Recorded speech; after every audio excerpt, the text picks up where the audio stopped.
Fluid की बात करते हैं हम, तो हमारी पूरी बॉडी के अंदर अगर मैं आपसे बात करूं तो फ्लूइड होता है 60%।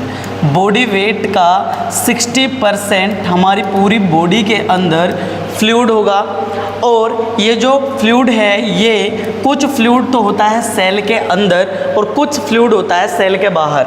अगर फ्लूइड है सेल के अंदर तो उसको बोला जाएगा इंट्रासेलुलर, और अगर फ्लूइड सेल के बाहर है तो that is known as extracellular. क्या बोलेंगे? Extracellular. अब अगर मैं इस बॉडी वेट के अकॉर्डिंग जितना भी 60% कर फ्लूइड आएगा, इसको 100 मानकर चलूँ तो इंट्रासेलुलर में होगा 70% फ्लूइड और एक्स्ट्रा सेलुलर में होगा 30% फ्लूइड। अब मैं अगर बात करूं एक्स्ट्रा सेलुलर, तो एक्स्ट्रा सेलुलर को फर्दर डिवाइड किया गया है इंट्रावैस्कुलर,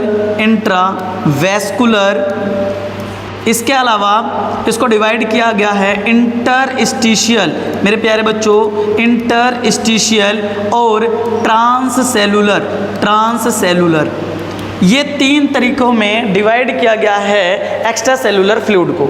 अगर मैं बात करूं इंट्रावैस्कुलर कितना फ्लूइड होगा, तो इस 30% का 6%, इस 30% का 6% होता है इंट्रावैस्कुलर फ्लूइड।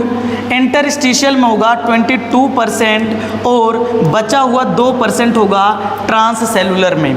इंट्रावैस्कुलर में हम इंक्लूड करते हैं ब्लड को, इसके अलावा लिम्फ को। अगर मैं बात करूं इंटरस्टिशियल, तो ये स्पेस होगा बिटवीन 2 सेल, 2 सेल्स के बीच में जो फ्लूइड पाया जाएगा that fluid is called interstitial fluid, और ये कितना होगा 22%। अगर मैं बात करूं ट्रांससेलुलर, तो ये 2% होगा। For example CSF, synovial fluid.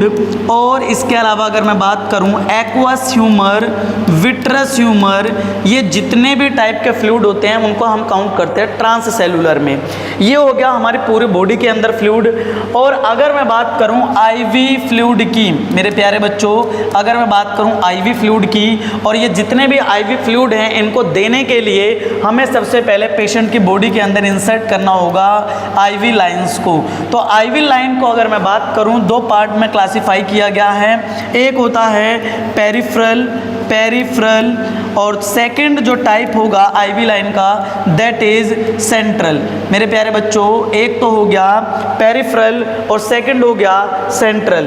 Peripheral में हम पढ़ते हैं IV कैनुला। मेरे प्यारे बच्चों, पेरिफेरल में पढ़ा जाता है IV कैनुला को, और सेंट्रल में हम पढ़ते हैं, आपने सुना होगा सेंट्रल लाइन, इसके अलावा पिक लाइन या फिर कीमोपोर्ट,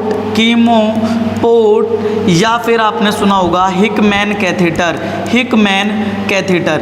ये जितने भी होते हैं ये क्या है? सेंट्रल कैथेटर है, सेंट्रल IV लाइंस हैं, और जबकि पेरिफेरल में है IV कैनुला। पेरिफेरल में क्या है? IV cannula. अगर मैं बात करूं IV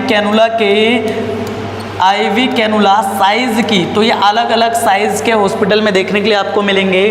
for example 14 gauge, 16 gauge, 18 gauge, 20 gauge, 22 gauge, 24 gauge and 26 gauge. मैं कलर कोडिंग की बात करूं कि इनका कलर क्या क्या होगा, तो अलग अलग कलर के आपको देखने के लिए मिलेंगे। 14 गेज ऑरेंज कलर का होता है कैनुला, मेरे प्यारे बच्चों। 16 होता है ग्रे कलर कैनुला, 18 होता है ग्रीन कलर कैनुला, 20 होता है पिंक कलर कैनुला, 20 होगा ब्लू, 24 होगा येलो और 26 होगा वॉयलेट। क्या होगा मेरे प्यारे बच्चों? वॉयलेट या फिर पर्पल कलर। अगर मैं बात करूं ऑरेंज की, तो ऑरेंज को यूज़ किया जाता है पिक लाइन इंसर्शन के लिए। अरे जब भी पिक लाइन को इंसर्ट करना है तो उस टाइम पर कैनुला यूज़ किया जाता है, that is known as orange colour. Grey की बात करूं तो ऑलवेज आप यूज़ करेंगे रोड ट्रैफिक एक्सीडेंट। जब भी किसी पेशेंट को एक्सीडेंट हो जाता है और उस टाइम पर वॉल्यूम को मेंटेन करने के लिए कैनुला यूज़ करना हो तो ग्रे कलर यूज़ करेंगे, दैट इज़ 16 गेज। और ब्लड ट्रांसफ्यूज़न के लिए मेरे प्यारे बच्चों, ब्लड ट्रांसफ्यूज़न के लिए यूज़ किया जाता है 18 गेज। पिंक जो है यूनिवर्सल है, पिंक यूनिवर्सल